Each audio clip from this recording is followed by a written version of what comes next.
Hi, everyone. Thanks so much for making some time to listen today about wellness. My name is Kelly Eager. I'm from Delos and excited to be joining you here.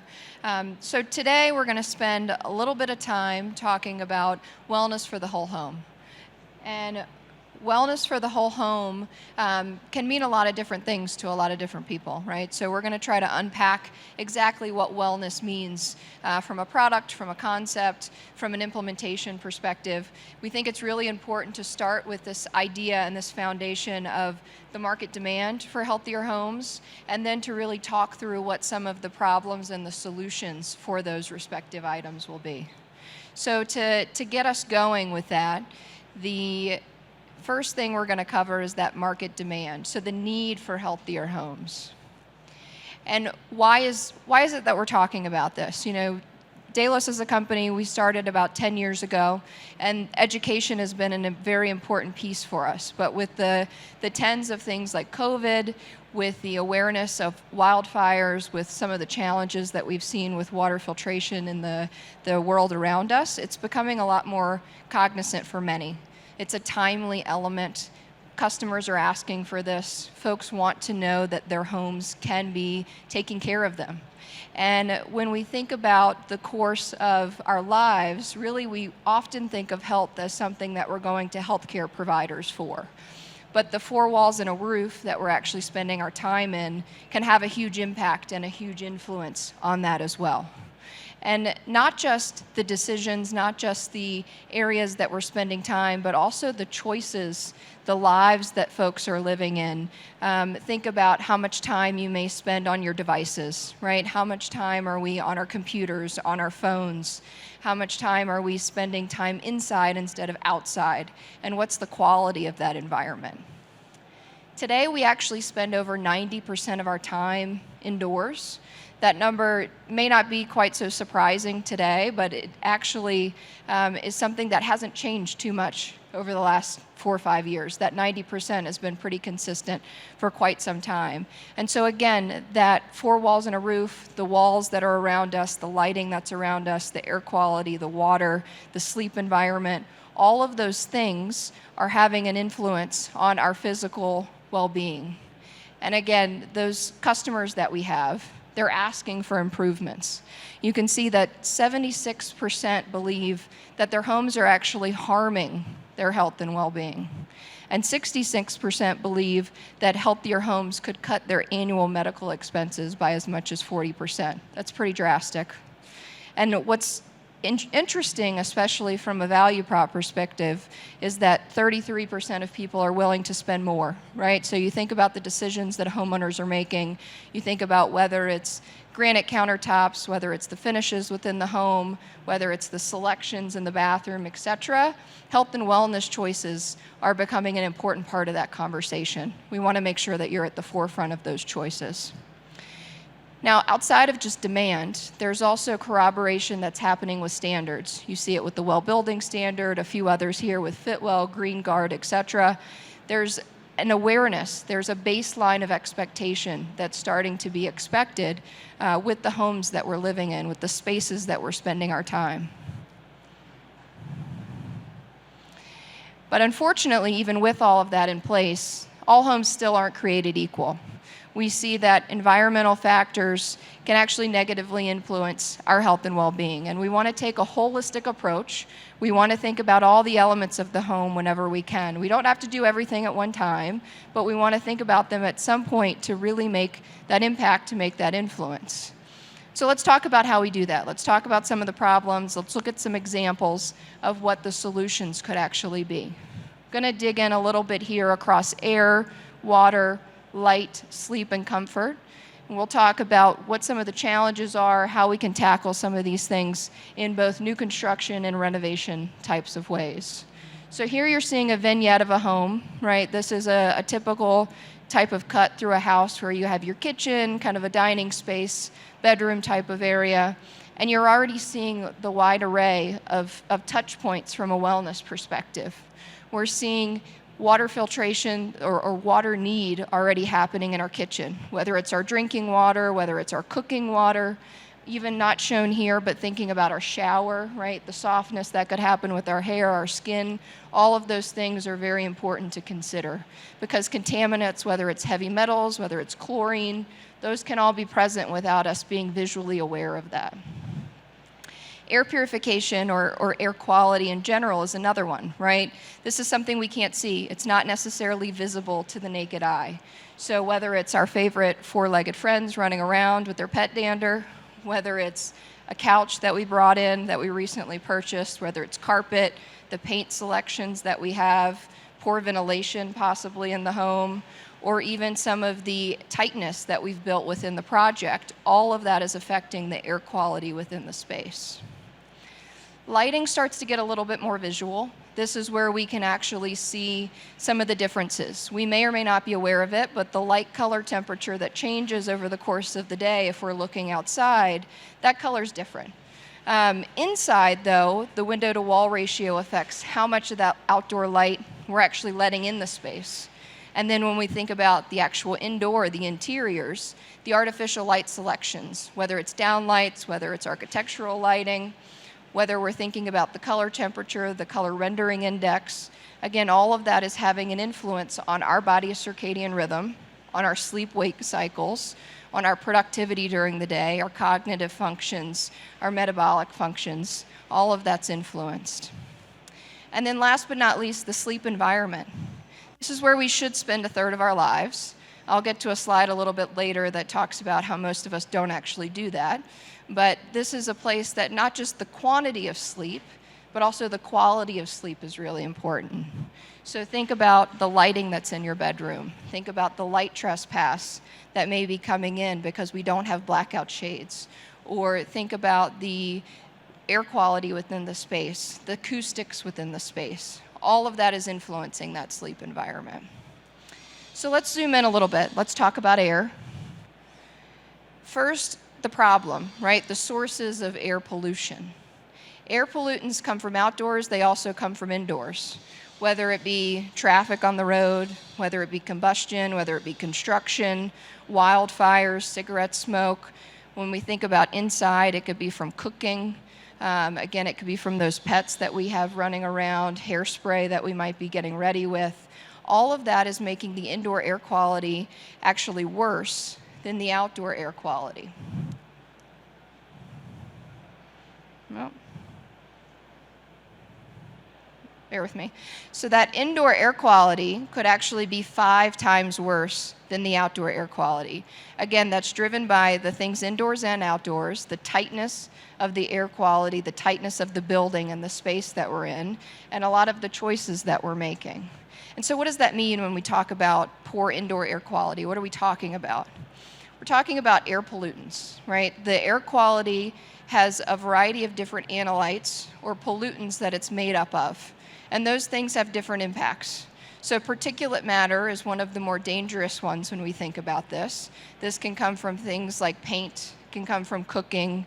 These are the types of pollutants that we really want to tackle because there are some significant health risks that are associated with those different elements.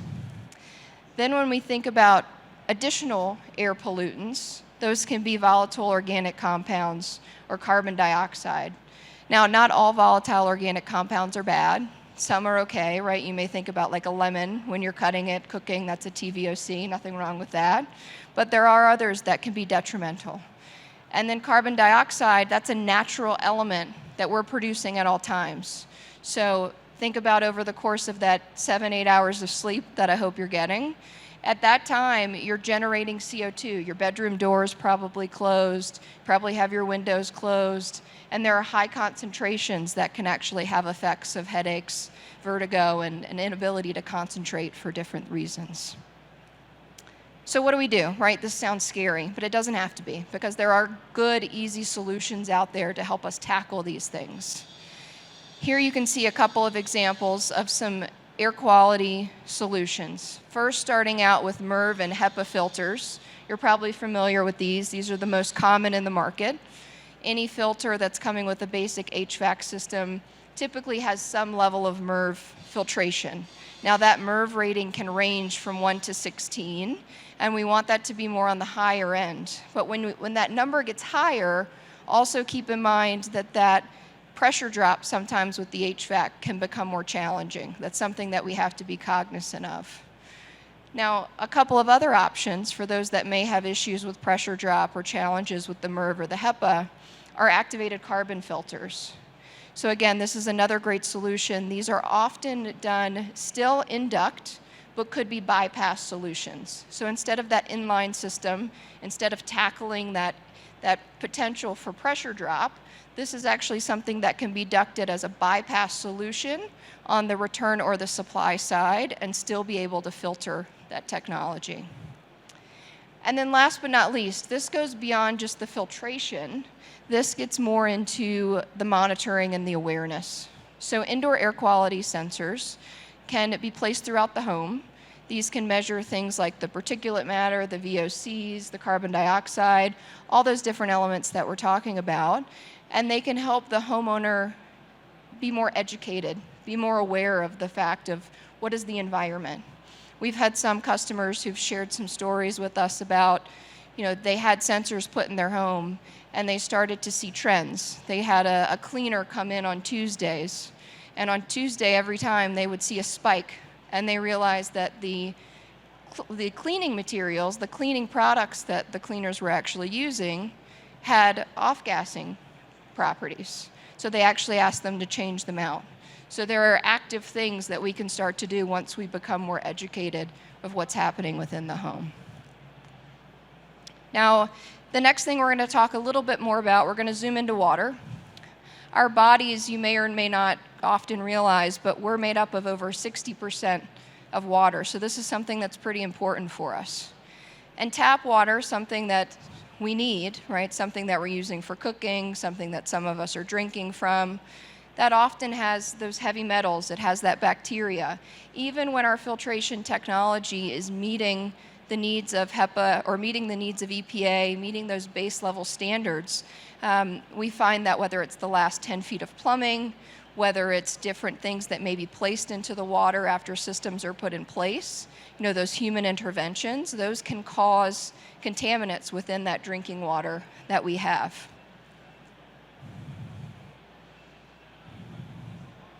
And so what are those pollutants? How do we affect our health? What are we actually talking about? What are the impacts? You can see here a couple of examples. Again, not trying to scare anyone, but this education is a key part when we think about health and well-being. The cardiovascular, the digestive, really the environmental factors that tie in here can have both short and long-term effects on our health. And so it's important that we prioritize this. It's important that we consider the solutions that we have. Now, I'm not going to talk about all the different filters that are shown here on the screen because that gets very technical and your eyes are going to start to glaze over when I start to talk through that. But what I do want to just express to you is that there are a lot of options out there. There are things as simple as, even Brita water filters, those basic filters we put in refrigerators.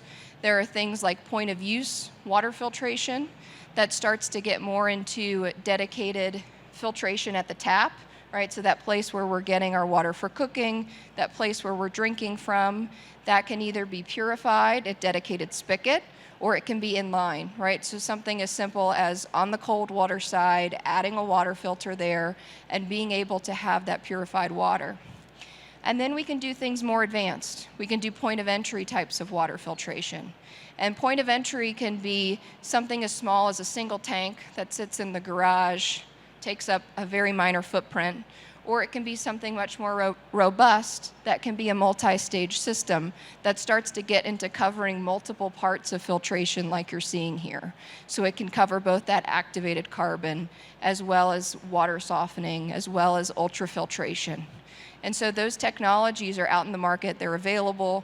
There's solutions that, dependent upon the client's need, dependent upon the budget, dependent upon the maintenance preferences, all of those things can be covered pretty easily. And so next we're going to go over to lighting, right? This is where it starts to get a little bit more easy to digest because we can see these things. We had a beautiful day here in Denver. We got to see the sun shining as we were walking over to the convention center today. And when you were walking this morning, you saw that light more of the morning type of lighting. That's the light that's helping you wake up. It's the light that's hopefully keeping you at your highest alertness as we're talking right now. As we go through the day, as that light starts to change, right, our bodies, that circadian rhythm within our bodies, it starts to bring us to a place of rest, to an ability to wind down. And that's really important for, again, our cognitive, our metabolic, our cognitive functions. All of those things are really tied to the circadian rhythm for us to be able to regulate our moods, our energy, etc. And when we go back, hundreds of thousands of years ago, and people were living outside, we were getting that naturally. But today, as we've talked about these four walls and a roof that we're in, convention centers like we're in today with artificial lighting, we're not necessarily able to maintain that peak alertness at midday the way that we were from our daily cycles. And so that's something that we want to look for solutions to be able to implement, not just from outside. Because today our bodies really are often in a sense of twilight, right? We're staring at our phones right before we go to bed, checking emails. We're waking up first thing in the morning, looking at our phones, our iPads, our TVs again. And that blue light, it jars us awake. It doesn't get us ready for bed. So how do we solve that problem? Because we know we're not going to change the human nature of where we need to be spending our time, how we need to be doing different things throughout the day. The good news is that there are solutions out there that can help us with this. The most basic is to think about static lighting, right? I'll get into some more intelligent lighting in a moment, but at its most core concept, we want to have morning light in the morning, we want to have night light in the evening, right, to get us back to that sleep-wake cycle that we've been discussing. Now, there has been a lot more advancement in technology over the last decade, which has afforded also the ability for lights to not just be morning and night, but to also change throughout the day. So there's lighting out there that can actually do what you're seeing here on the screen. So you see here the different stages of the circadian day, the sunrise, the midday, the sunset, and you can really see the distinction between the warm color temperatures, the bright white or those blue color temperatures, and then coming back to those warm color temperatures. And so the ability to be able to bring that, whether it's to bedroom spaces, to living rooms, to kitchens, etc., but those four walls and a roof, helps us to get ourselves back into that circadian alignment that we want. Last but not least, from our concepts perspective, the sleep and comfort, we're going to talk about these together. This can be really a holistic concept, right? Because there's a lot of different elements that we touch on with sleep and comfort. The sleep and comfort elements, sorry, my clicker, there we go. So sleep and comfort, as I mentioned, we should be getting that third of our lives sleeping. That's about 7 hours a night.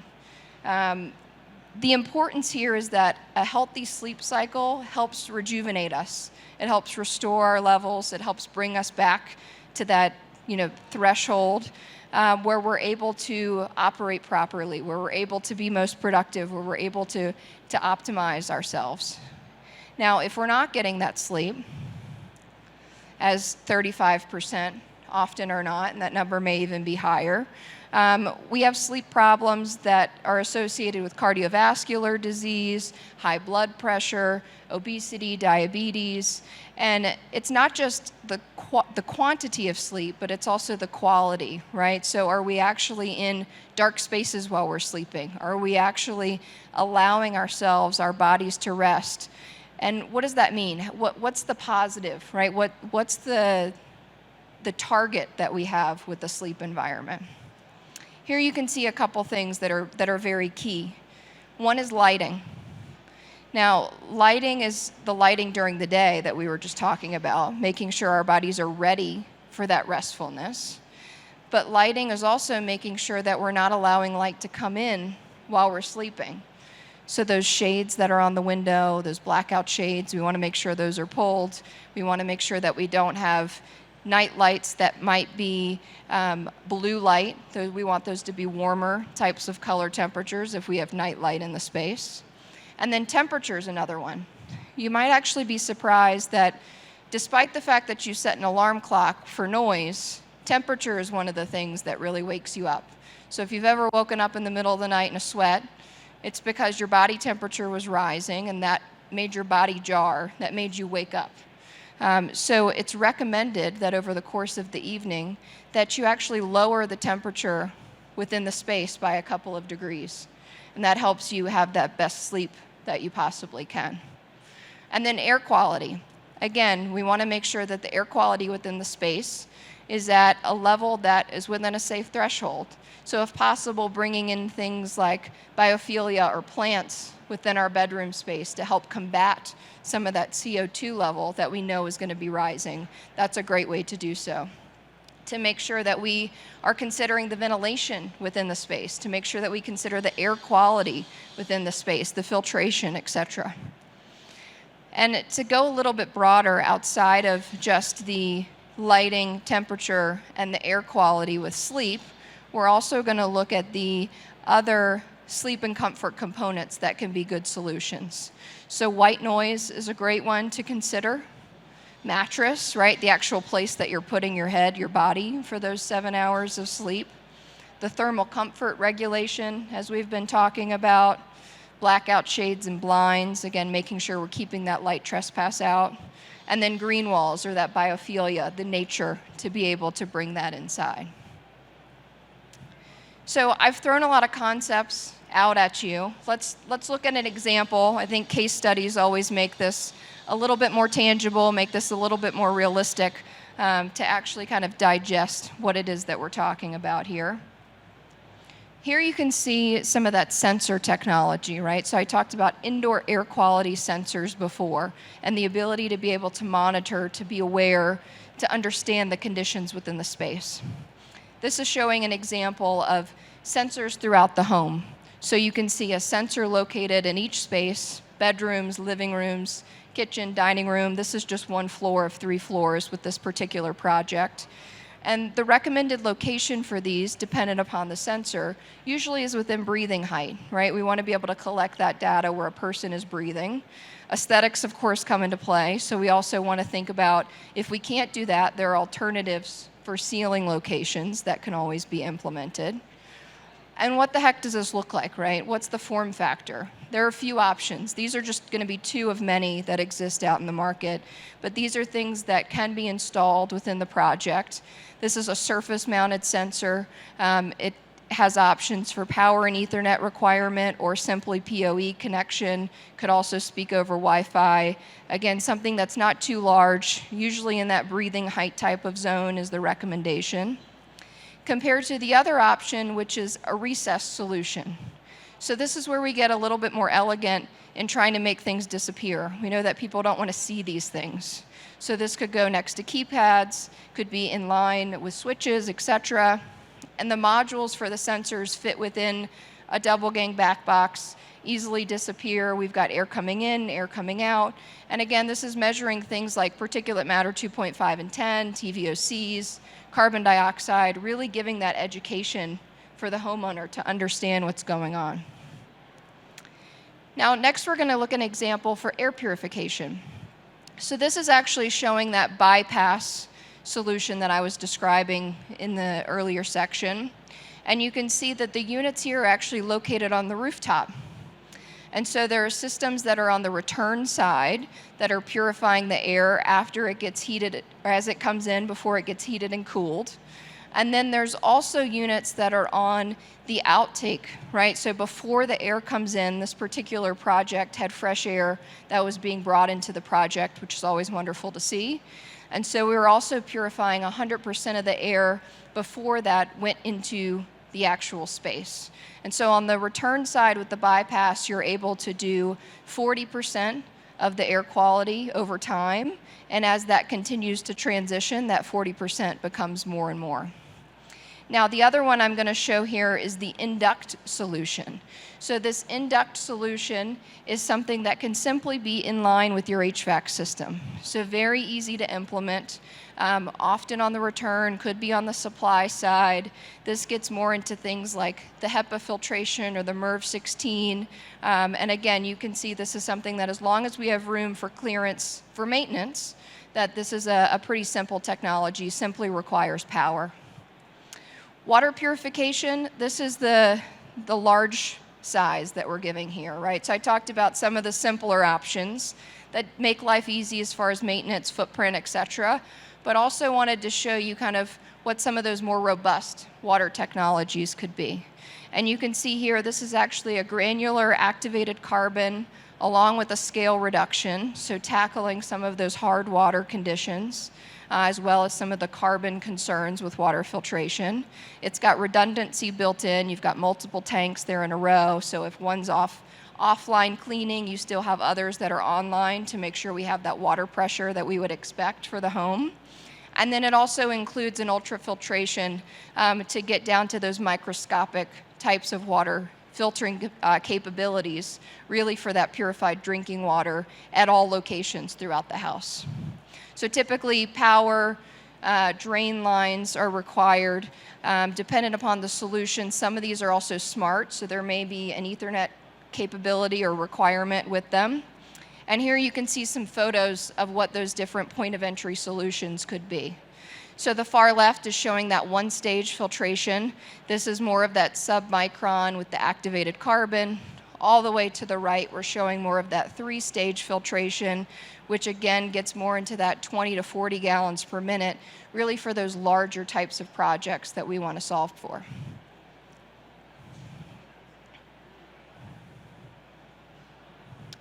And then with the lighting solutions, again, this particular solution here is one that is that color changing throughout the day.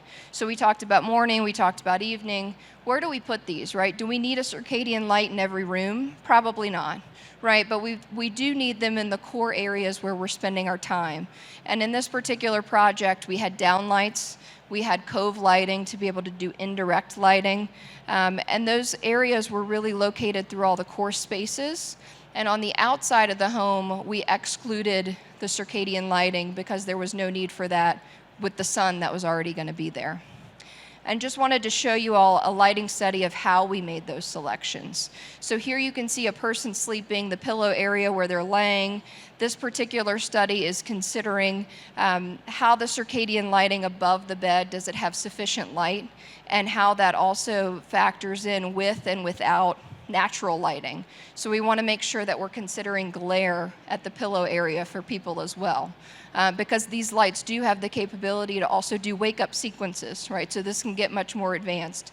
So as we're setting just that alarm clock, we're also doing lights that come on in the morning and making sure that that cove lighting is touching those eyes rather than those direct lights. Now on the opposite side of the morning lighting, kind of that daytime lighting, we also want to think about night lighting and energizing mirror options. So just a quick diagram here that shows some of the solutions for wayfinding. So the ability to be able to get from the bedroom to the bathroom without having to turn lights on, because again, that sleep cycle is very important. The last thing we want to do is turn all the lights on 2 o'clock in the morning if we have to go to the bathroom. It's going to ruin our REM cycle. So instead, we want to have night lighting or pathway lighting to be able to take us there, bring us back, not disrupt that lighting cycle there. And then, as we talked about with comfort and sleep, just showing again diagrammatically what some of the implementation approaches could be. So bringing in acoustic wall treatment to the bedroom spaces, making sure that we're reducing the sound levels that are within that space, considering the mattresses that are within the bedroom areas, thinking about blackout shades, again, for those bedroom areas. And so in closing here, I really just want to charge all of us that we are industry experts here. We have the opportunity to have a real influence on the projects, on the clients, on the customers that we're working with. And as I stated at the beginning, not all homes are created equal here, unfortunately. And we have a responsibility and really an opportunity to be able to elevate the projects that we're working on, whether it be in 1, 2, or all of the concepts that we've been talking about today. So I appreciate all the time from everyone. If you have any questions, I'm happy to hear them. And again, thank you so much.